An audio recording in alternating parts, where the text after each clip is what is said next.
Assalamualaikum warahmatullahi wabarakatuh. Waalaikumsalam. Salam sejahtera buat kita semua, teman-teman follower Ethos Energy semua seluruh Indonesia. Hari ini kita sesuai agenda, kita live wawancara bintang tamu kita hari ini Pak Ricky Wicaksono.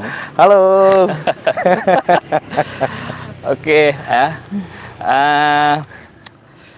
Ethos Energy ini udah yang kedua, yang ketiga ya. Kemarin tidak ada rencana tapi kita lakukan live juga dengan piping designer. Yang pertama kemarin yang sekitar sini juga lokasinya dengan Pak Darwis proses engineer, kemudian 2 hari lalu dengan Pak Henry Normansyah tentang piping designer, dan sekarang dengan Pak Ricky Wicaksono. Kita udah agendakan, udah lama saya coba kontak-kontak beliau, dan beliau juga excited ke. Oh iya dong, seneng banget, merasa terhormat Pak Emil bisa diundang ke Ethos Energy. Terima kasih. Ini pengalaman pertama juga nih live YouTube. Live YouTube ya. Ya mudah-mudahan kita bisa sharing ya. Ethos Energy ini kita udah lama sebenarnya ya, udah 1,5 tahun. Dari zaman pandemi dulu, awal-awal pandemi udah kita agak bingung ya, kaum rebahan lagi kan. Rebahan, bingung, terus kita ya sharing-sharing lah ya. Nah sampai sekarang, nah YouTube ini kita baru aktif ini 4 bulan belakangan ini, Ethos Energy. Makanya kita kelihatannya trennya ke depan YouTube, makanya kita follow YouTube gitu ya kan. Betul Pak, lagi rame ya. Setiap orang beli handphone itu ada YouTube-nya ya. Jadi kita usahakan di YouTube ya. Baik, ini sebagaimana teman-teman insinyur ya, calon insinyur atau mahasiswa atau teman-teman profesional sekalian, di belakang kita backgroundnya udah yang sesuatu yang ini ya, sesuatu yang mungkin sangat banyak kita lihat di lapangan minyak ya. Mungkin di Indonesia itu lapangan minyak itu ya yang banyak tuh kayak di Duri ya. Kemudian di Palembang ada Field Prabu Muli, Field Pendopo, Field Sopa ya, banyak sekali fieldnya di sini ya. Nah, sumur-sumurnya seperti ini ya. Kalau ada yang belakang saya persis ini yang sering kayak gini ya, angguk-angguk gitu ya. Nah, ini pompa minyak nih ya. Kemudian yang kuning itu sumur gas ya. Nah, itu saya hanya tahu kulit-kulitnya saja, tapi nanti Pak Ricky lah yang lebih expert ya. Bisa Pak, sharing-sharing Pak. Kita sengaja background ini ya, background kita usahakan kita live itu di background yang sebenarnya. Kita nggak pengen teori-teori ya, terlalu banyak ini bicara teori. Kita udah banyak teori yang numpuk di kepala kita, tapi kadang masuk ke kanan keluar tengah kiri ya. Tapi kalau sekarang kita lihat barangnya di belakang.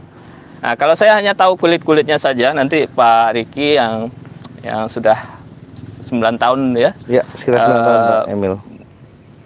Yang berkecimpung di bidang reservoir, engineering ya, planning, dan juga sampai eksekusi, sampai maintenance, sampai operation mungkin ya Pak ya. Ya. Ya, itu pengantar sedikit dari saya. Mungkin kalau saya menjelaskan mungkin teman-teman nggak puas ya. Karena bukan bidang saya, cuma ya saya hanya harus tahu sedikit ya supaya kita bisa berkomunikasi dengan tim subsurface apa sih butuhnya gitu ya. Tim surface facility akan menyediakan peralatan yang sesuai dengan kebutuhan. Oke Pak Ricky, mungkin saya terlalu banyak ngomong ya. Teman-teman mungkin bosan deh lihat saya ngomong mungkin ya. Oke Pak Ricky, bisa memperkenalkan diri dulu Pak Ricky, biar penonton engineer di sana bisa mengetahui sedikit profil Pak Ricky. Ya, terima kasih Pak Emil. Untuk penonton setia dari Ethos Energy, perkenalkan saya Ricky Wicaksono. Lahir itu tahun 88 ya. Saya lulusan dari Teknik Perminyakan ITB tahun 2000, angkatan 2006, wisudanya tahun 2011 gitu ya. Jadi alhamdulillah nih bisa ketemu Pak Emil. Kita di project bersama gitu ya. Cuma mungkin ada beberapa kata yang konfidensial, Pak. Jadi kita di project BIP, Oke. di lapangan Limau. Saya juga pertama kali megang project gas, terus ketemu sama Pak Emil gitu ya. Iya. Jadi apa namanya? Terus disampaikan juga oleh teman-temannya, wah Pak Emil nih punya channel YouTube gitu ya. Alhamdulillah saya diundang gitu ya. Jadi perkenalan sedikit, saya punya 3 anak ya, Pak Emil, 2 putri yang cantik, 1 putra yang ganteng. Ini ada istri saya juga, tapi posisinya kita long distance, Pak. Itu salah satu resiko bekerja remote area ya. Iya. Remote area. Sebelumnya juga saya bekerja, saya tuh dari awal kuliah ya, bayangin kerja praktek di Pertamina waktu itu di Sumur. B tahun 2008 ya, jadi 803 kalau nggak salah, di Bunyu. Terus kemudian saya tugas akhir tuh di Pertamina EP waktu itu, proyeknya di Pondok Tengah. Saya juga lulus, kerjanya juga tapi masih outsource waktu itu ya. Di Pertamina juga Pak, sampai akhirnya keterima pegawai permanen gitu Pak di Pertamina. Jadi ya dari tahun 2011 ya sampai sekarang berarti ya. Cuman yang baru pengangkatan permanennya di 2013 Pak. Iya. Ya kita tidak melihat permanen tapi knowledge-nya, expertise-nya di di reservoir gitu ya, reservoir engineering ya. Iya. Ya teman-teman pakai kendaraan di rumah ya, pakai itu fuelnya dari mana? Ya itu dari Pertamina ya. Nah teman-teman dari reservoir engineer ini berjibaku nih mencari resource minyaknya di mana lagi nih kan? Ini udah mulai berkurang di sini, ini harus cari lagi resource yang lain nih kan? Nah itu yang gimana Pak? Tantangan ya. Pak Riki dengan pekerjaan seorang reservoir engineer ini. Wah ini pertanyaannya mudah nih, tapi dijawabnya bakal panjang ini Pak Emil. Jadi mungkin sedikit cerita kali ya, Jadi di Indonesia itu kan punya 66 cekungan. Jadi kalau kita misalnya mau memproduksikan minyak dari reservoir, tapi mungkin kita ceritakan dulu ya, apa sih reservoir itu dulu ya? Iya, Pak Emil ya, betul ya? Iya. Saya kelewat. Jadi biar ceritanya seru, jadi saya mau cerita sedikit nih. Jadi ilmu di basic teknik perminyakan ya. Jadi di Pertamina itu engineering terbagi 2. Yang pertama ada subsurface engineer ya, engineer bawah tanah. Terus kemudian ada yang surface engineer seperti Pak Emil gitu ya. Nah, untuk yang subsurface itu mostly sih terbagi dengan bahasanya itu GGRP ya. Geophysics, geologis, reservoir, production, dan ada operation juga. Nah kalau misalnya teman-teman tertarik untuk bekerja di dunia migas atau mau membuat rencana untuk anaknya gitu ya, atau saudaranya, jadi kalau misalnya bekerja di perusahaan minyak itu core employee-nya itu ada di subsurface engineer. Jadi pertama geophysics ya. Geophysics itu mungkin pekerjaan utamanya adalah yang berhubungan dengan seismik, pengambilan data seismik, ada processing seismik, ada interpretasi gitu ya. Nah, apa sih seismik? Jadi gini, minyak bumi itu adanya di dalam batuan gitu ya. Ada batuan ada batuan reservoir. Jadi di dalam tanah itu ada batuan yang bisa menyimpan fluida, ada batuan yang tidak bisa menyimpan fluida gitu ya. Nah, batuan yang menyimpan fluida itu yang namanya adalah batuan reservoir. Bisa aja itu isinya air gitu ya. Kalau kayak teman-teman ngebor untuk air itu kan kita nyari aquifer yang isinya air. Nah, tapi kalau di migas kita akan mencari reservoir yang isinya hidrokarbon ya. Either itu adalah minyak atau itu adalah gas. Nah, kedalamannya itu paling dalam itu bukan mungkin yang saya tahu paling dalam produksi itu sekitar 3 kilo gitu. 3 kilo ya? 3 kilo. Dan yang dangkal ada yang cuma 100 feet ya atau 30 meter. Nah, jadi pertama kali itu teman-teman geophysics ya. Jadi ketika belum ada discovery, di Indonesia ada 66 cekungan. Jadi kalau misalnya teman-teman mau cari minyak, pertama ya udah cari dari 66 cekungan itu gitu ya. Nah, kalau di Sumatera Selatan ini yang dimiliki oleh Pertamina sekarang namanya Pertamina Hulu Rokan ya, zona 4 itu ada di Salt Sumatra Basin atau cekungan Sumatera Selatan. Nah, di situ cekungan itu pun banyak gitu, isinya nggak satu besar, tapi ada beberapa pool yang kecil yang yang kita bilang itu adalah closure gitu ya. Nah jadi reservoir minyak itu memiliki dua karakter utama nih. Yang pertama dia poros, artinya si batuan itu ada pori-porinya. Nah porus itu nanti makin porus, artinya dia makin banyak menyimpan fluida gitu ya. Itu parameter yang pertama. Parameter yang kedua, permeability itu ya? Iya, permeability yang parameter keduanya, Pak. Gitu. Jadi permeability itu adalah itu adalah sifat batuan untuk mengalirkan fluida gitu. Jadi kalau misalnya ada batuan yang bisa mengalirkan sampai 10.000 barrel oil per day, ada batuan yang hanya bisa mengalirkan sekitar 10 barrel liquid per day gitu ya. Jadi dua parameter itu yang yang penting ya. Terus teman-teman geofisis dia akan melakukan seismik dan di situ akan mendapatkan closure ya. Closure tuh mangkok kebalik gini lah. Nah, nanti teman-teman JNJ nih yang bakal nyari nih. Wah, kalau ada closure nih, ada rumahnya nih. Nah, bakal kita cari. Ada nggak sih isinya gitu ya? Nah, itulah nanti akan deliverable dari teman-teman geologis akan mengusulkan sumur pemboran eksplorasi atau bahasanya wildcat ya. Jadi kita nggak punya nih. Kita nggak punya lapangan, ini belum ada nih ceritanya, belum ada gitu ya. Itu nanti teman-teman geofisis itu bakal melakukan pemboran eksplorasi tuh. Nah, kalau misalnya pemboran eksplorasi itu kan kita nggak memiliki data gitu ya. Ya udah tahu sendiri di oil and gas itu kita mainnya di area yang high risk banget high risk banget. Jadi kalau misalnya kita nggak punya data, artinya kita belum tahu nih ada abnormal pressure nggak sih di bawah ya. Nah, jadi kalau misalnya kita ngebor kayak misalnya mungkin ada filmnya itu yang Deepwater Horizon ya. Itu sampai itu adanya di offshore sih. Kalau misalnya kita kecelakaan di rig pemboran, bahayanya seperti apa ya, kayak misalnya Lapindo juga kan kejadian. Padahal itu bukan eksplorasi. Nah, nanti ketika dari eksplorasi itu discovery, kuncinya discovery ya. Discovery kuncinya adalah discovery. Nah, itu akan masuk lagi nih. Masih digarap oleh teman-teman JNJ, itu akan masuk ke tahap pemboran delineasi. Artinya dia akan mencari batas reservoirnya nih. Dia akan mengebor nih ke arah utara, selatan, barat, timur. Kalau misalnya masih dapat minyak lagi, lanjut lagi, lanjut lagi. Artinya apa? Kita akan mendapatkan reservoir yang besar gitu ya. Nah, nanti setelah teman-teman geologis itu mendapatkan discovery, nah baru masuk nanti ke teman-teman RI ya, reservoir engineer. Jadi teman-teman reservoir engineer itu akan hitung nih, kira-kira ini ekonomis nggak gitu ya? Iya betul, kuncinya adalah ekonomik atau enggak. Iya. Kalau misalnya itu ekonomik, itu akan maju ke tahap plan of development. Nah itu namanya greenfield ya. Itu namanya greenfield. Tapi greenfield itu yang menikmati adalah orang tua atau malah bahkan kakek saya gitu ya. Jadi waktu Indonesia tahun 80 itu kan produksinya kan 1.3 million barrel oil gitu ya. 1,3 juta barrel per day ya. Iya, sampai Indonesia itu tahun adalah 80-an. Saya lupa, saya juga belum lahir soalnya, Pak. Ya, sekarang produksi minyak kita 800 barel per day ya. Padahal pemerintah itu targetnya 1 juta barel per day oil ya. Untuk gas itu 12 miliar cubic feet per day ya. Nah, tapi ini teman-teman dari reservoir ini kerja keras dia jadinya ya. Kerja keras.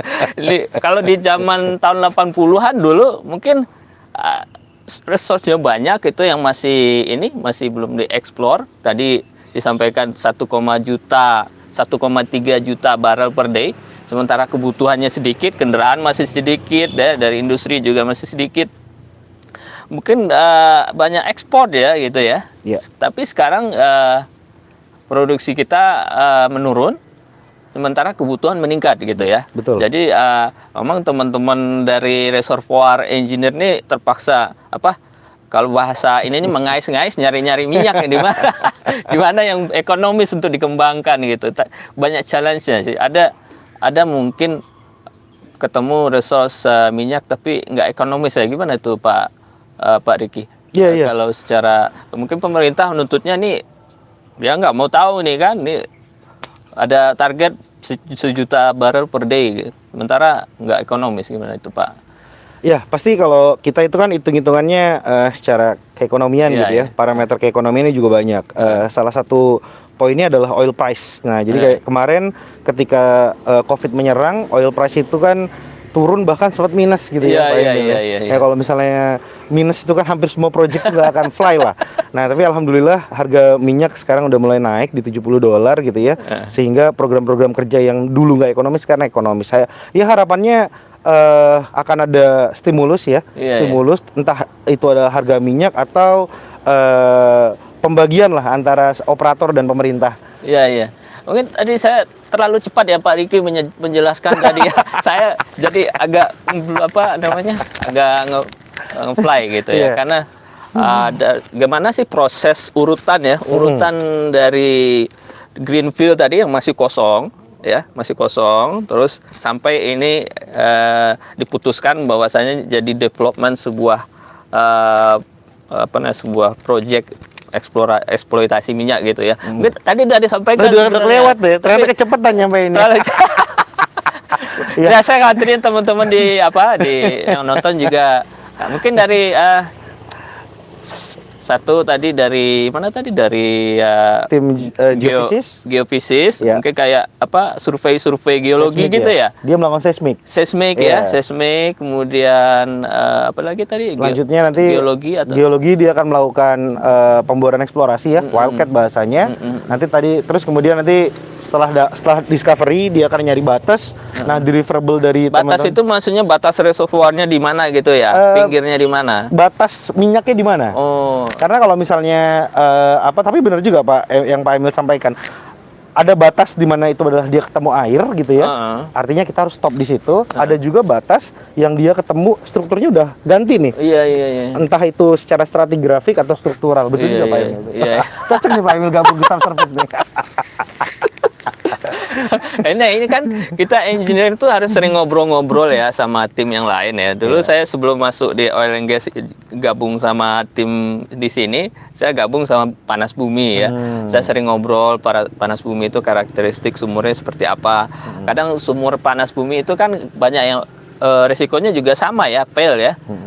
Ada sumur fail itu artinya bukan sumur yang benar-benar gagal, tapi dia sumur yang mencari batas gitu ya, batas reservoirnya di mana sih gitu kan, nyari gitu kan. Ya kayak gitu sih kalau saya. Betul, iya betul Pak. Jadi batas itu penting banget. Kenapa? Karena nanti hubungannya sama reserve kita berapa. Mungkin sebelum masuk ke reserve itu masuk ke namanya oil in place-nya gitu ya. Iya. Berapa sih minyak yang ada di bawah? Iya, iya, iya. Nah, jadi volumenya ya berapa, minyaknya yang ada, gasnya juga berapa yang ada gitu. betul. Nah, jadi nanti yang akan ditemuin itu bisa intinya hidrokarbon gitu ya Pak ya. Iya. Bisa itu minyak, bisa itu gas gitu ya. Nah, kalau secara umum tuh ada 5 tipe Pak reservoirnya nih.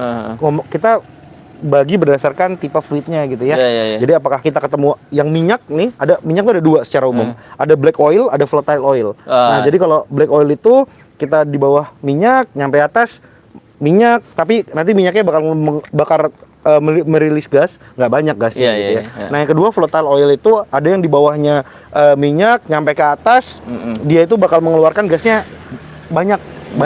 Terus yang ketiga ada condensate reservoir gitu, ada condensate reservoir di bawahnya gas. Nah jadi kalau hidrokarbon itu kan dia fasenya ngikutin tekanan dan temperatur ya. Jadi kalau misalnya kita ngomong di reservoir itu high pressure ketika tekanan inisial gitu ya. Pas dia masuk ke permukaan atmosferik, nah ini jadi low pressure. Nah kalau yang reservoir ketiga ada namanya retrograde gas reservoir atau reservoir kondensat gitu ya. Nah ini menarik nih kalau misalnya kita ketemuin ini yang paling susah nih Pak. Oh, gitu, Kenapa? susah, Karena dia gas ketika diproduksikan pressure turun, gasnya itu berubah jadi cair gitu di Jadi bawah kondensat. kan. Sementara fasilitas kita yang di atas itu kan semuanya fasilitas gas kan. Oh, Pas iya. nanti datang minyak kaget. Pas pressure nanti turun lagi jadi gas lagi. Nah, iya, itu adalah tipe reservoir yang challenging sih. Terus reservoir yang keempat ada wet gas, yang di bawahnya gas, nanti nyampe permukaan ada cairannya, dan yang kelima ada dry gas gitu. Nah, yang paling enak sih kalau kita dapat black oil atau dry gas itu udah itu dapatnya enak kalau itu. Iya. Oke. Ini di reservoir itu dapat volumenya, terus ada dapat reserve-nya berapa ya kan? Reserve oilnya berapa, reserve gasnya berapa? Mungkin juga perlu airnya juga dapat info juga mungkin ya, volume air. Volume air sih Enggak. kita kedekatan gitu ya Pak Iya. Emil. Kita jarang bisa tahu karena kalau misalnya dia reservoirnya, jadi unik juga Pak. reservoir itu dia terhubung sama aquifer nih. Iya. Batuan aquifer yang kalau misalnya ditarik terus katanya ya, saya juga nggak tahu. Batuan aquifer ini bakal ketemu sampai ke permukaan gitu. Iya, iya. Nah, sehingga dia air di reservoir ketika kita produksiin nggak akan habis, Pak. Karena dia bakal charging terus. Iya, iya. Akan keisi terus gitu ya. Jadi Iya, untuk iya. mendapatkan batas volume air itu sangat susah gitu ya, Pak ya. Dan nggak kita lakuin sih. Mungkin kedepannya bisa ya. Ya kalau di ya membeda sih kalau di ya kita bicara mengenai oil ya. Kalau di panas bumi itu kan memang airnya dicari. Nah, betul. Air cuma panas, air dan panas ya. Ada panas, kemudian ada permeability, kemudian ada airnya ya. Kadang ada air tapi nggak ada panas. Iya. Ya, nggak worth it ya, nggak ada energinya yang bisa kita ambil ya. Itu kalau air. Kalau di hidrokarbon memang energi hidrokarbonnya, rantai karbonnya yang kita ambil energinya ya, supaya bisa jadi fuel itu ya. Betul, Pak. Nah, tadi cerita kita baru sampai ini ya, baru sampai discovery ya. Iya, Discovery iya. dapat OIP. Nah, setelah kita dapat OIP itu dan kita dapat batasnya, kan modelnya udah ada nih. Nanti akan ada 3D model. Nah, nanti teman-teman reservoir nih yang mulai masuk nih. Tapi syaratnya kalau udah teman-teman reservoir engineer ini bekerja itu sudah ada data dinamis. Artinya sudah ada produksi sumur gitu kan. Iya. Terus juga kita melakukan well testing Iya, dari iya. sumur. Jadi kayak misalnya kita ketemu sumur di tempat ini ya. Iya, iya, Kalau misalnya kita mempunyai data yang bagus, kita tuh bisa tahu nih. Oh, si sumur ini nih drainage areanya berapa banyak, berapa jauh gitu kan. Iya. Nah, artinya apa? Itu salah satu input kita untuk membuat well spacing gitu ya. Apakah nanti kita membuat well spacing 90 ekar, 60 ekar, 40 ekar atau bahkan yang 10 ekar gitu ya. Nah, jadi setelah kita tahu, nanti kan kita bakal melakukan simulasi reservoir. Kita butuh kira-kira untuk bisa mengoptimalkan reservoir ini butuh berapa sumur sih infillnya gitu kan. Iya, iya, Nah, iya. katakanlah ternyata butuh 50 sumur. Oh ya udah, per sumur berapa misalnya? Oh, satunya 2000. Wah, artinya kita akan dapat 100.000 barrel nih ya. Iya, iya, iya. Nah, data-data itu yang akan kita simulasikan dan itu simulasi terhadap tahun nih. Iya. Nah, biasanya kan kalau perusahaan migas itu kan dia punya kontrak kerja ya, punya kontrak kerja yang kontraknya itu sekitar 20 sampai 35 tahun. Nah, itu bakal kita hitung lah sampai end of contract itu seperti apa gitu, dan kita akan membuat skenario yang harusnya sih ekonomis Iya, gitu ya. iya, iya. Harusnya ekonomis. Nah, nanti setelah kita bilang, oh ya, depth reservoir kita targetnya ada di 1800, di situ akan berapa ketemu lapisan gitu kan. Nanti akan kita kasih ke teman-teman drilling lah, drilling Iya, and walkover kalau di Pertamina namanya. Iya, Nanti iya. dia akan hitung budgetnya lah. Iya. Jadi kembali ke pertanyaan tadi, kalau misalnya nggak ekonomis ya artinya secara perusahaan tidak layak dikembangkan gitu ya. Iya. Jadi kembali ke secara perusahaan seperti itu, tapi secara negara tentu ada target-target juga ya. Tapi ya itu diskusi level atas ya. Itu ada strategic planning kalau itu. Iya. Ini Pak Riki kan ini tadi ada sumur-sumur ya. Tadi kan dapat oil, ada gas ya. Ini kapan kita pakai pompa angguk kayak gini Pak Riki? Kenapa nggak pakai kayak gitu pompa apa namanya? Kayak Masih natural flow ya. Jadi iya, natural flow gitu. pertanyaan bagus nih, menarik nih Pak Emil. Ini kalau yang mendesain lifting ini namanya ini artificial lift gitu ya, pengangkatan buatan. Ini teman-teman teknik produksi ya. Tapi kalau apa namanya waktu kuliah di perminyakan juga belajar juga sih apa namanya. Iya. Tapi kalau dalam pekerjaan saya nggak megang. Kecuali dulu waktu awal-awal kerja di Field Limau, saya pernah kerja di Field Limau sebagai apa namanya junior reservoir engineer ya. Nah, karena di field ya kita optimasi pompa juga. Jadi ketika kita mendapatkan Kayaknya saya harus pindah nih Wah, ke sini. silakan Pak. Jadi kalau misalnya kita pertama kali mendapatkan struktur baru, itu masih virgin tekanannya. Jadi di bawah itu, tekanannya itu tinggi ya. Tekanannya itu tinggi. Kenapa tekanan bisa tinggi? Jadi tekanan reservoir itu ibaratnya kayak balon nih, kayak balon. Nah, di atasnya kan batuan. Di atasnya batuan. Bayangin si balon ini diberi tekanan, namanya tekanan overburden gitu ya, oleh struktur yang ada di atasnya, berat banget gitu ya. Iya. Nah, jadi dia tertekan dan dia itu tekanannya, kalau misalnya dia bisa natural flow adalah kan sumur itu punya kedalaman tertentu ya. Nah, kalau tekanan reservoirnya itu lebih tinggi daripada hydrostatic pressure, Iya. dia bakal natural flow. Iya. Nah, natural flow itu ada yang warna kuning, itu Yeah. sumur alam, dan yang di depannya ada sumur dual string. Bedanya apa gitu ya? Nah, bedanya adalah ketika kalau kita hanya menargetkan satu target lapisan, itu kita bisa menggunakan konfigurasi wellhead yang sumur alam.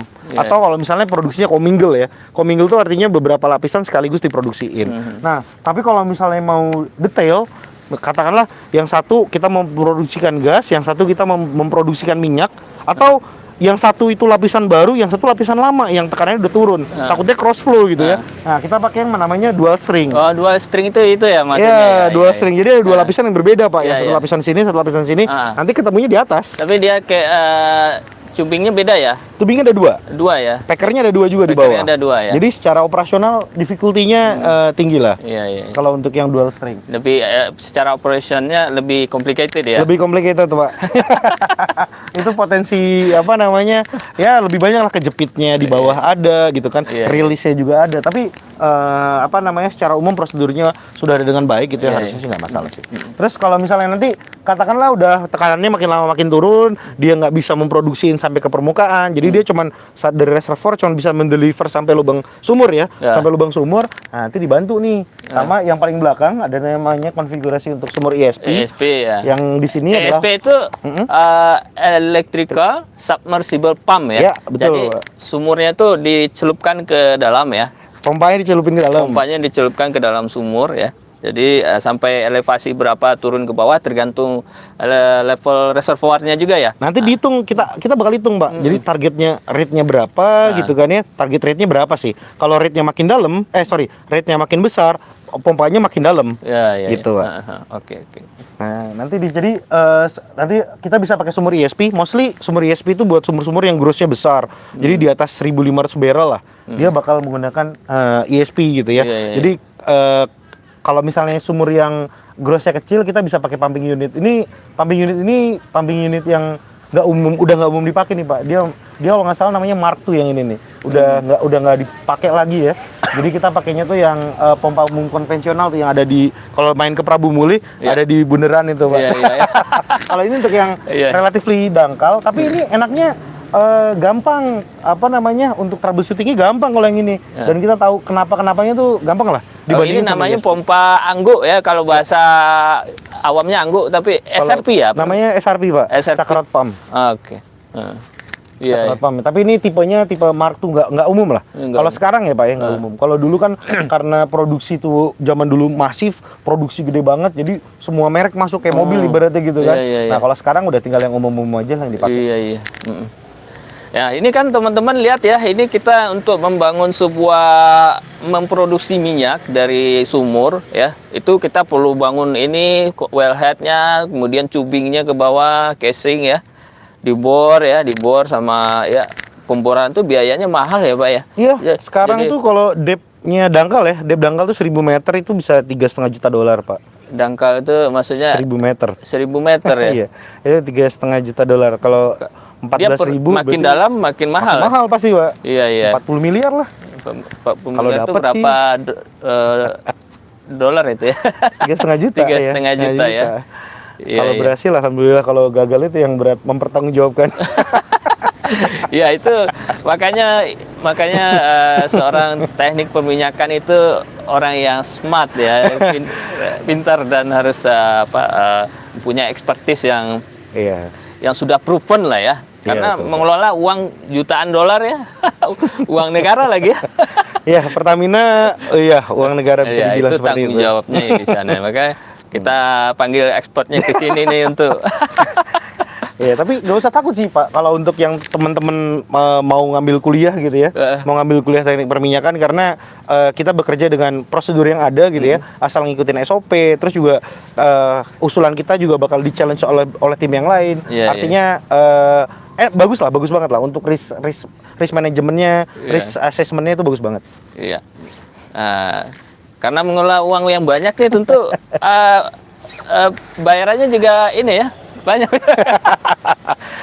Kalau misalnya dibandingkan dengan BUMN yang lain ya Pak Emil, Iya, karena kan iya. Pertamina BUMN ya. Iya. Nah, bisa dibilang sih Pertamina adalah BUMN nomor satu Iya, iya. di Indonesia secara asetnya ya. Tapi Iya. ya secara gaji juga karena bisnisnya juga oil and gas pasti di atas BUMN yang lain gitu ya. Iya, apalagi yang risikonya banyak itu ya, ilmunya juga sangat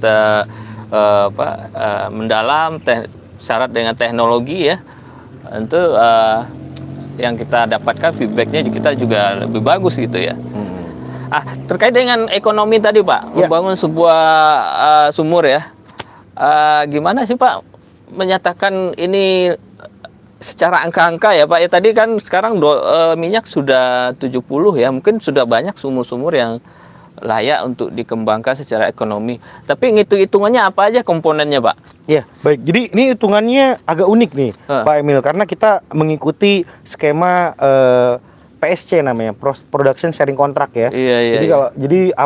minyak yang didapatkan minyak yang diproduksikan oleh Pertamina itu bukan 100% punya Pertamina. Oh, iya. Itu masih itu ada porsi negaranya gitu Pak Iya, Emil. iya. Jadi kita mengikuti perhitungan konsep PSC ya, karena Pertamina EP adalah K3S yang kontraknya masih PSC. Tapi ada juga kontraktor yang lain yang menggunakan perhitungan gross split, mungkin akan berbeda dalam perhitungannya gitu ya. Tapi kalau secara umum ketika kita mempunyai skenario pengembangan, itu kita udah punya forecast produksinya ya. Jadi nanti oil rate-nya itu per tahun akan kita kalikan dengan harga minyak. Dengan harga minyaknya pun tiap tahun angkanya beda-beda gitu Beda-beda ya. Di forecast dari sekarang. Terus kemudian gasnya juga sama, kita hitung juga berapa berapa pendapatan kita dari gas. Nah, itu adalah pendapatan yang ada ya, minyak dan gas. Sisanya pengeluaran semua nih.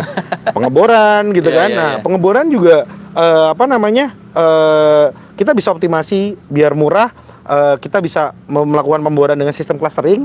Jadi yang kalau satu daerah satu sumur, kalau clustering tuh sumurnya sebelahan kayak gini Pak. Iya, Nah, ini sumur, iya. ini clustering. Satu Jadi lokasi bisa 4 sumur. betul Pak. Yang paling banyak sampai 6 sumur saya pernah ketemu 6 tuh. sumur. Kalau di offshore malah lebih banyak lagi tuh. Iya, Kalau iya, offshore iya. karena untuk menyiapkan platformnya susah. Tapi saya di darat itu juga sama. Kalau misalnya kita sistem clustering seperti ini, biayanya lebih murah dari pembebasan lahan ya. Terus kemudian juga biaya sumur nanti dikali tuh, sumurnya ada berapa gitu Iya, kan. iya. Ada berapa, tadi satu sumur yang dalamnya 1000 meter aja itu udah sekitar 3 juta dolar lebih gitu ya. Iya, Apalagi iya. kalau yang depthnya dalam. Nah itu adalah biaya yang pertama. Terus kemudian biaya yang kedua nih, yang besar nih, ini bagiannya Pak Emil nih, di bagian surface facilities Surface nih kan. facility. Nah, kalau misalnya di situ belum ada sama sekali, ya berapa biayanya gitu ya. Nah kalau misalnya yang sekarang kan alhamdulillah kita memiliki project di daerah existing. Jadinya kalau misalnya kita menemukan lapisan baru, untuk melakukan on stream kita bisa tie in ke fasilitas terdekat gitu Iya, ya. iya. Jadinya Kalau masih bisa mampu ya. Iya. Kalau masih mampu. Kalau masih mampu, kalau nggak mampu, entah kita nunggu sampai yang existingnya mulai produksinya turun, atau kalau misalnya itu ekonomis ya kita bangun lagi lebih besar. Iya, iya. Strateginya. Tadi ada yang menurun tadi ya. Nah, tugas seorang reservoir engineer itu tadi kan mungkin tidak cuma reservoir engineer ya, mungkin banyak engineer yang lain ya yang terlibat ya. Tadi mulai dari mencari ya, seismik ya, lokasi, kemudian ada kayak geologi, kemudian eksplorasi ya, sumur eksplorasi. Nah, situ kan perannya seorang reservoir engineer tuh di sana banyak ya saat tahap awal pengembangan gitu ya. Kemudian waktu dilakukan eksploitasi sumurnya banyak, itu seorang reservoir engineer juga berperan banyak juga kan untuk menganalisa gimana, banyak analisa ini benar nggak nih sumurnya sekian barrel gitu kan. Nah ketika ada operation juga analisa misalnya ada menurun ini fasilitasnya, kemudian ada optimasi. Gimana Pak Riki dari tugasnya seorang reservoir kayak di operation misalnya, terus saat eksploitasi gitu, seperti apa itu? Oke. Jadi kalau targetnya dari RI ya, dari RI itu kita bisa menguras minyak sebanyak-banyaknya. Nah, jadi ketika dia memiliki in place di awal, nah habis itu kita lakukan forecasting ya. Forecasting itu Forecasting itu pada saat awal perencanaan ya. Terus-terusan Pak. Oh, terus-terusan. Terus-terusan. Ketika nggak ada data, kita bisa menggunakan forecasting dengan penggunaan RF aja gitu ya, dari silau. Terus kemudian sudah ada data produksi, data tekanan, kita bisa menggunakan material balance. Iya. Nah, terus kalau misalnya datanya makin banyak, kita bisa menggunakan simulasi reservoir. Iya. Nah, kalau misalnya udah ada simulasi reservoir, itu kita bisa tahu nih, kalau apa yang kita lakukan benar atau salah itu bisa ketahuan gitu ya. Iya. Nah, jadi yang kami kerjakan itu namanya adalah reservoir management gitu. Artinya kita harus bisa memanage reservoir ini dengan baik karena pada akhirnya kami ingin mendapatkan recovery yang terbesar gitu Pak. Iya. Nah, jadi kalau misalnya katakanlah nih dari teman-teman GNG bilang, "Oh, ini kita harus nambah sumur nih." Nah, kalau misalnya nambah sumur, kalau di area yang belum ada sumurnya, kita bakal ngikut. Kita nggak akan mengintervensi teman-teman GNG untuk melakukan pemboran gitu ya. Tapi ketika dia menambah sumur di daerah existing, artinya adalah infill sumur untuk menambah pengurasan. Nah, itu kita bisa memberi masukan. Oh, jangan dibor di titik situ. Kenapa nggak boleh dibor? Bisa jadi dia nanti tarik-tarikan antar sumur gitu ya. Atau tarik-tarikan. Jadi nggak akan ada added value-nya gitu kan. Nah, terus kemudian juga yang kurang diperhatikan, karena biasanya orang ngebor maunya dapat minyak gitu ya. Nah, dari tim reservoir ini kita juga memberikan usulan sumur injeksi gitu ya. Bayangin, kita mengusulkan sumur yang harganya jutaan dolar hanya untuk injeksi gitu. Tapi kalau misalnya dengan menambah sumur injeksi, fungsinya buat apa nih? Nah, jadi kan kita mengeluarkan volume yang ada di bawah ya. Itu adalah produksi nih. Produksi mengeluarkan volume yang di bawah. Bayangin kalau balon diproduksiin, lama-lama dia kempes. Nah, ketika dia kempes akan ada tekanan, di mana tekanan itu udah nggak bisa diproduksiin lagi, namanya P-abundant gitu ya. Nah, kalau misalnya kita punya reservoir yang aquifernya aktif, jadi ada air dan itu airnya charging, itu nggak masalah. Produksinya terus nggak masalah gitu ya. Tapi ketika kita punya limited reservoir, artinya reservoir itu tidak terhubung dengan kemana-mana, yang tekanannya turun terus, di situ kita butuh air injeksi untuk bisa memaintain tekanan di situ. Iya. Seperti itu. Dan juga dari sisi lingkungannya juga ini ya, air yang sisa dari produksi di atas itu di surface facility, airnya nggak boleh dibuang ke lingkungan, kita injeksikan ke reservoir gitu kan. Zero discharge ke lingkungan. Beda sama dulu Pak. Kalau dulu itu waktu saya masih kuliah tahun 2006, itu air formasi itu dipakai buat bikin lontong Pak. Katanya enak, asin gitu ya. Tapi regulasinya sekarang udah beda jauh. Sekarang ketat gitu ya. Kalau misalnya kita buang air formasi ke lingkungan, padahal nggak ada minyaknya. Paling masalahnya ya salinitasnya tinggi ya. Lebih tinggi dari air laut. Itu aja sih. Dan ketika diinjeksi dengan pipeline ini, dia sifatnya korosif lagi ya. Kita harus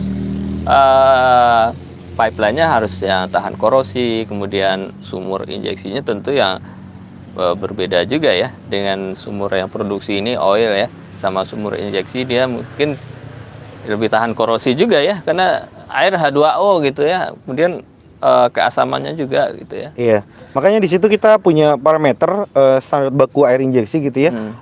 Pak Emil. Jadi kalau untuk pH kita bakal pasang di 7 sampai 8. Nah, terus kemudian kalau untuk menjaga korosi, karena emang dia challenges-nya tinggi, nggak kita treatment. Kenapa nggak kita treatment? Karena di reservoir kita ada batuan yang dia tuh reaktif terhadap fresh water gitu ya. Jadi kalau misalnya itu nanti dimasukkan, kalau bahasa kitanya akan jadi lumpur gitu ya, akan jadi lumpur, malah nggak bagus. Jadi emang sengaja kita jaga salinitasnya itu tetap tinggi. Seperti itu. Sama juga kalau terkait dengan fasilitas injeksi sih emang dari kepala sumurnya juga beda sih, karena dia bakal memberikan rating pressure yang tinggi, beda sama produksi gitu ya. Produksi ini kan paling cuman tekanannya di atas permukaan paling cuma 150, bahkan ada yang cuma 70 gitu ya. Tapi kalau injeksi itu ada yang sampai 1200 PSI. Jadi emang secara rating tekanan dia jauh lebih tinggi kalau injeksi itu, Pak. Mungkin lebih dalam juga, Pak ya? Biasanya kalau dibandingkan sumur oil dan sekitarnya. Kalau lebih dalam sih emang secara aman itu bagusnya dia di reservoir yang dalam gitu ya Pak ya, karena kalau dia makin dangkal tekanan rekahnya itu tipis gitu ya. Jadi yang kita takutin kalau misalnya kita injeksi nanti malah rekah sampai ke permukaan. Jadi emang kalau secara umum kita akan ambil lapisan yang dalam. kalau Iya, untuk iya, iya. menjadikan target. Jadi airnya air dalam ya, bukan dia nggak tercampur dengan air permukaan ya. Oh Jadi iya, nggak boleh. aman buat masyarakat yang Iya, betul Pak, nggak boleh. Saat ngebor aja, mm, saat ngebor itu kita kan ngebor itu kan trayek dangkal yang cuma sampai 20 meter, itu kita masih pakai fresh water. Iya. Terus kita ngebor surface casing sampai kedalaman 200 meter, itu juga kita masih pakai chemical yang aman buat lingkungan, Pak. Iya, iya, Nah, iya. ketika sudah masuk ke trayek 200 meter ke bawah, itu kan udah katakanlah udah nggak ada lah ya. Iya, iya. Air minum itu udah nggak ada. Baru kita pakai apa namanya material-material yang tidak food grade lah bahasanya. Iya, iya, Tapi iya, tetap aman buat lingkungan. Iya, iya. Nah, ini kan tadi udah panjang cerita ya. Saya mau tanya, kalau sukanya apa, Pak? Kenapa sukanya menjadi seorang Oh, oke. reservoir engineer ya? Apa karena challengingnya banyak kerjaan terus suka hobi kerja atau bagaimana? Mungkin karena background orang tua ya. Dulu orang tua saya itu kerja di Arko tapi bukan bagian subsurface gitu ya. Aha. Nah, saya ikut beliau dulu pernah juga sampai tinggal di Batam gitu ya. Ya kalau bisa dibilang secara lifestyle gitu ya, kerja di oil company itu enak. Iya, Ya, iya. fasilitas rumahnya Iya, ada, iya. fasilitas kendaraan ada, fasilitas kesehatan ada gitu kan. Cuman saya masih belum, saya pokoknya mau kerja di industri oil and gas, Iya. tapi saya nggak tahu nih mau jadi apa nih gitu kan. Nah ternyata pas kuliah, pas SMA tertarik juga sama jurusan perminyakan, keterima juga. Oh ternyata enak gitu ya. Iya, iya, iya, iya. Ya terus kalau misalnya kerjanya apa sih yang bikin enak kerja jadi sebagai reservoir engineer, kita bakal tahu duluan lah. Kalau katakanlah nasib perusahaan ini ke depannya kayak gimana gitu ya. Karena perusahaan minyak itu kan mendeliver minyak dan gas. Iya, ya. iya, betul, Nah, betul. kita bakal paling nggak kalau misalnya perusahaan ini kenapa-napa, kita orang terakhir yang keluar lah, Pak. Dibandingin sama orang-orang yang lain lah. Iya, iya, iya, iya, iya. Tapi menarik banget sih, menarik banget. Iya, Dan juga ini Pak, mungkin dibandingin sama teman-teman surface facilities, secara hitung-hitungannya gitu ya, ketika kuliah itu juga nggak banyak ya, hitung-hitungannya nggak banyak. Kayak misalnya dibandingin sama teknik mesin atau teknik kimia lah. Oh, itu banyak sekali, Pak. Dia itu sampai kita tuh ada namanya mata kuliah termodinamika ya. Iya, iya. Nah kalau di perminyakan cuma ketemu sama termo 1. Iya, Kan iya. kalau di apa namanya mesin itu udah ada termo 2, termo 3 gitu ya. Iya, iya, iya, iya. Kalau jurusan teknik perminyakan ini tidak banyak ya di Indonesia ya. Iya betul. Tapi kalau jurusan yang umum itu teknik kayak sipil, mesin, elektro, hampir setiap kampus punya gitu Betul kan. Pak, betul. Saya juga ada cerita unik Pak Emil, waktu saya awal-awal wisuda ya. Jadi kalau waktu itu di ITB itu kan ada career center ya, saya lupa ada Iya. career center. Nah di situ beberapa perusahaan membuka stand, jadi kita bisa apply gitu kan. Saya itu waktu itu ada perusahaan Freeport Pak. Freeport. Ya kan, Freeport. Nah di situ saya tanya, ini buat jurusan apa? Oh, all major Pak katanya. Oh, all major artinya saya dari teknik perminyakan bisa dong. Habis itu saya mau daftar dong Mbak. Bapak dari teknik apa? Dari teknik perminyakan. Oh, nggak bisa Pak kalau teknik perminyakan. Jadi hati-hati juga ya, karena ilmunya terlalu spesifik ya. Ilmunya terlalu spesifik sih. Tapi kalau menurut saya sih ya nggak masalah sih, karena juga masa depan migas masih panjang. Iya, berkarir di dunia oil and gas tentu tidak hanya teknik perminyakan ya. Memang yang menjadi ujung tombaknya memang teknik perminyakan. Tapi yang bekerja di sektor itu juga di semua jurusan ya, teknik ya, baik mesin itu sendiri untuk surface facility, untuk mentreatment oilnya, kemudian ada teknik kimia, ada teknik elektronya untuk untuk listrik, kemudian kontrol ya, kemudian tentu juga ada sipilnya ya, komunikasi, IT juga, semua terlibat ya di perusahaan oil and gas ya. Tentu kalau di sekarang nih, sebelum pandemi ini kan oil and gas itu sangat untuk pencari kerja lah ya, untuk kaum profesional insinyur di luar sana sangat mengidam-idamkan sekali kerja di oil and gas. Tapi setelah pandemi, sejak ada minyak harganya di bawah nol, orang-orang udah pada lemes tuh kan di sektor oil and gas. Nah, untuk ke depan gimana kira-kira, apakah sempat terjadi ini ya, di oil and gas itu sempat terjadi pesimis terhadap masa depan oil and gas sektor di Indonesia. Gimana menurut Pak Riki ini untuk kedepannya prospek di oil and gas ini untuk bekerja seperti apa? Nah, itu juga pertanyaan yang dulu saya sempat tanyakan gitu ya. Jadi waktu saya awal-awal kuliah tahun 2006, itu harga minyak juga sempat rendah gitu. Sempat rendah tuh sebelum tahun 2006. Tapi alhamdulillahnya pas saya mau wisuda itu tahun 2010, 2011, 2012 itu harga minyak waktu zamannya Pak SBY itu ya, itu sampai $100 itu. $100 per barrel. Itu teman-teman saya tuh ya, teman-teman saya yang pinter lah ya bahasanya. Itu belum wisuda tuh udah terima. Belum wisuda udah terima gitu. Nah, kemudian harga minyak turun di tahun 2014 waktu itu karena ada penemuan Shell Oil Shell Oil dari Amerika sehingga produksinya naik signifikan, harga minyak turun nih 2014. Nah, dari 2014 itu mulai banyak teman-teman yang susah dapat kerja gitu ya. Jadi mereka itu kan kalau idamannya mau masuk ke oil company ya, oil company itu kayak Pertamina, kayak Total, Chevron gitu kan. Kalau second layernya ada service company itu kayak Selam Bersih, Baker, Halliburton. Kalau yang punya Indonesia itu ada El Nusa gitu ya. Nah, jadi teman-teman emang agak suffering sih di tahun 2014. Nah, 2014, 15, 16 sudah mulai enak tuh. 16 sudah mulai masuk ke $70 gitu kan. 16, 17, 18, 19 itu udah bakal fly lah. Semua proyek ini, semua proyek ini bakal mau kerja lagi.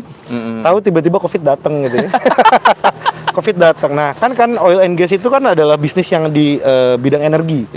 Artinya ketika kebutuhan energi menurun, kayak kemarin Covid itu kan benar-benar nggak ada tuh transportasi penerbangan berkurang, energi untuk power berkurang gitu kan, sehingga kebutuhan akan energi turun.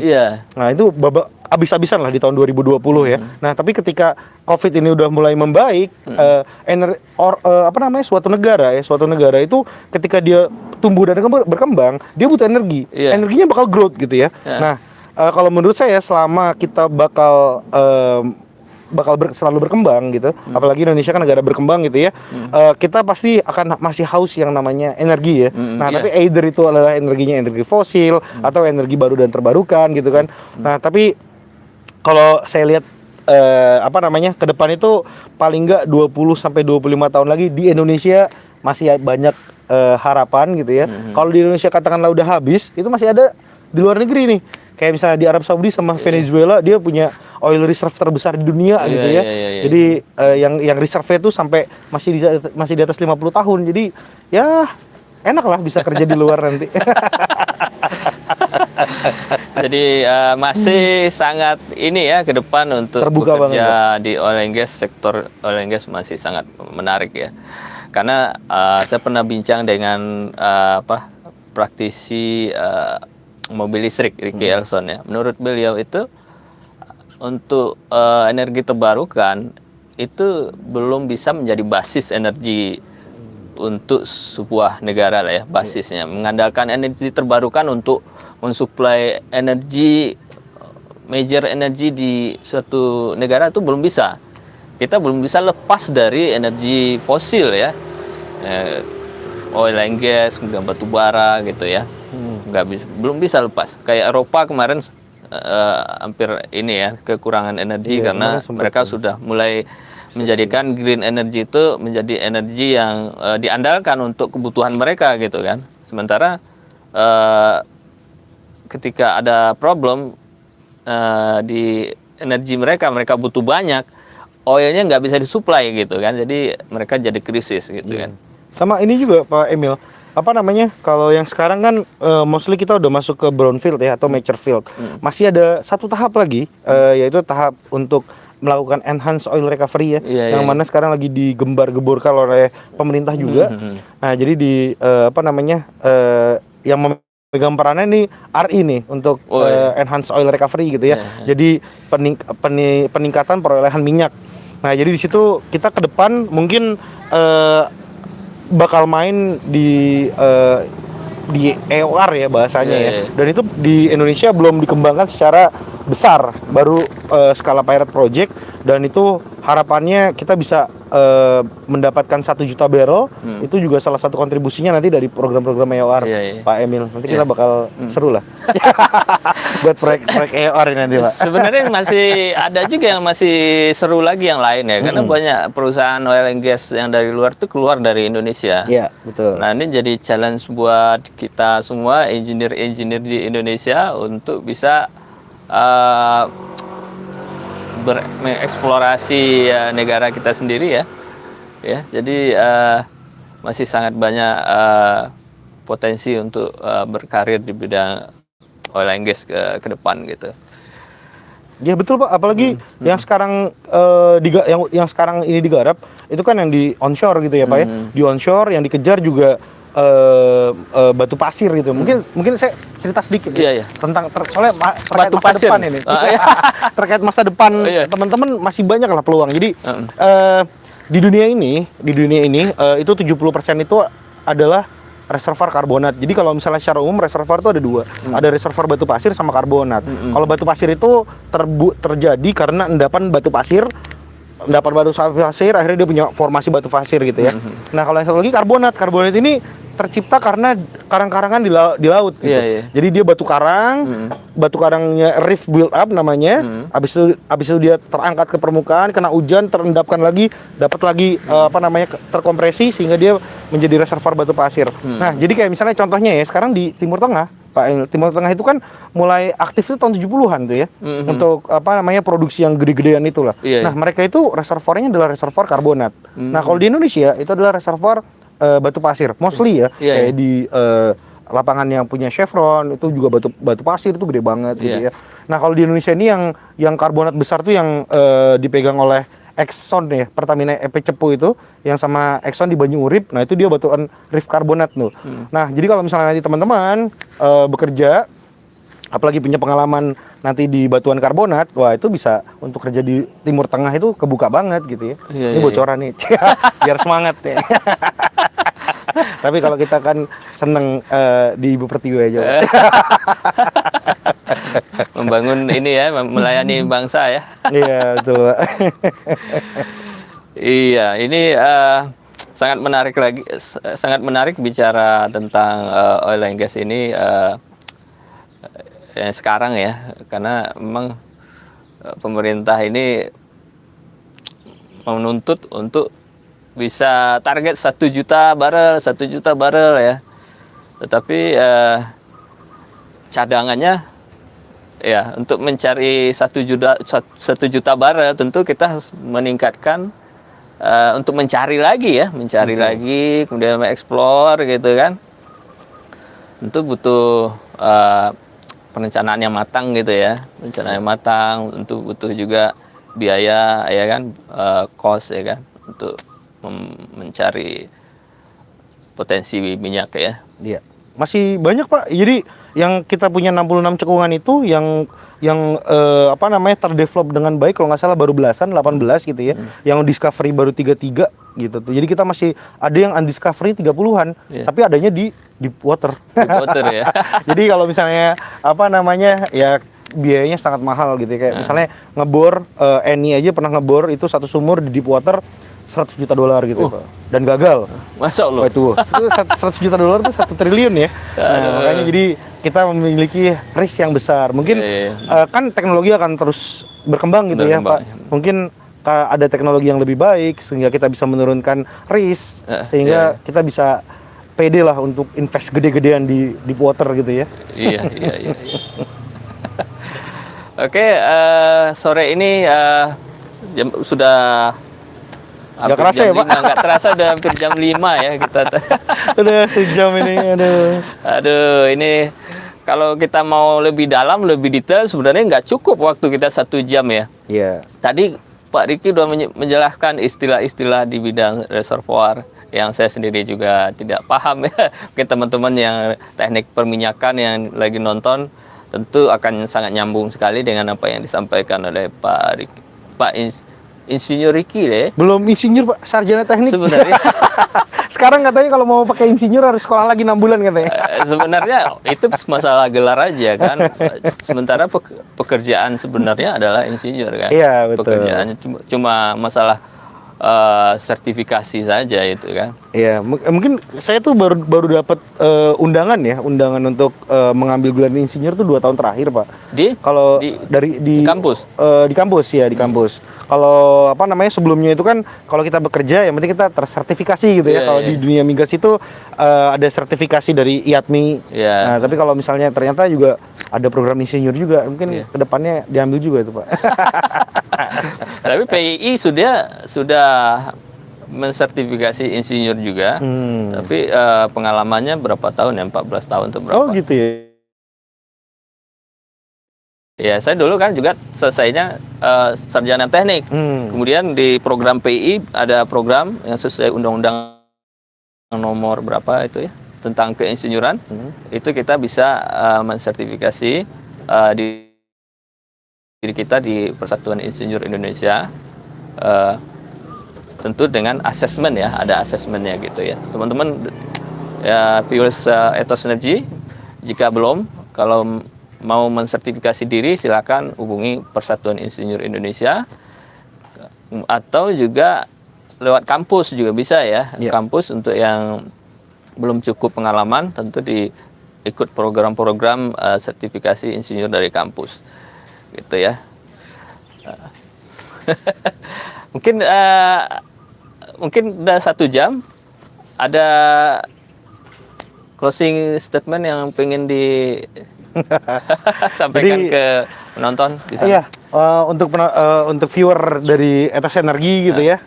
Kalau misalnya memiliki anak atau akan mengambil major di universitas atau mau mencari kerja gitu ya.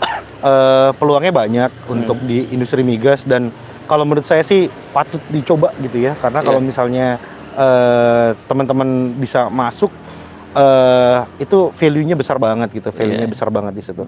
Buat teman-teman juga terus juga tantangan terbesarnya sih memang skupnya tuh kecil gitu ya. Beda sama orang mau kerja di bank. Kalau di bank itu kan mereka kalau open requirement banyak banget gitu ya. Nah, kalau di migas kecil, nggak banyak, apalagi semenjak Covid tahun 2020 sampai sekarang nih requirement dikit banget ya. Tapi justru kalau menurut saya bakal jadi peluang nih ke depannya gitu ya. Kalau misalnya saya lihat teman-teman di kantor, waktu saya baru masuk juga Pak, waktu saya baru masuk tahun 2012 itu disampaikan bahwa dalam 5 tahun ke depan ini bakal banyak yang pensiun gitu ya. Sementara penggantinya ini telat nih. Nah, makin kesini tuh lebih banyak yang pensiun daripada yang masuk. Jadi sih kalau menurut saya opportunity masih banyak dan nggak harus dari major subsurface engineer ya, dari major surface, yang lain juga banyak banget bisa masuk ke bagian finance, legal, HR gitu kan, HC sekarang namanya ya. Jadi terbuka banget lah. Kalau teman-teman sudah experience di oil and gas ya, seperti bintang tamu sebelumnya Pak Darwis itu, dia selain di Indonesia, kita berkesempatan untuk keluar negeri gitu ya. Kemarin di Qatar kalau nggak salah. Di Qatar ya. Di Qatar Petroleum. Ya tentu dengan ada modal dulu ya. Modal tentu nggak bisa fresh graduate ya. Ambil dulu kesempatan yang ada di dalam negeri ini ya. Saya pernah Pak, waktu saya baru kerja 2 tahun kalau nggak salah. Kan kalau dengar teman-teman di Timur Tengah itu kan, wah katanya gajinya besar. Nah, akhirnya saya mencobalah meng-email alumni yang di sana gitu ya Pak. Saya email saya pertanyaannya gini sih, Pak, saya tertarik kerja di Middle East gitu ya. Kira-kira apa yang saya perlu persiapkan gitu, mumpung saya masih muda gitu kan. Habis itu saya inget banget balasannya dia gitu ya. Ketika kita kerja di Middle East, mereka itu mau membayar mahal kita karena ekspertis kita, Pak. Iya. Nah, jadi bukan kita ke sana belajar, tapi kita ke sana itu adalah mengaplikasikan ilmu kita gitu ya. Jadi teman-teman yang tertarik ke sana ada juga sih, Pak. Saya juga pernah ketemu yang baru lulus kuliah. Langsung kerja di sana ada juga, Pak. Tapi itu intinya rezeki lah ya, doa orang tua lah kalau bahasa saya. Tapi kalau misalnya kita ambil yang pada umumnya aja ya, teman-teman jangan jangan berhenti continuous learning lah. Continuous learning, ambil expertise yang setinggi-tingginya lah.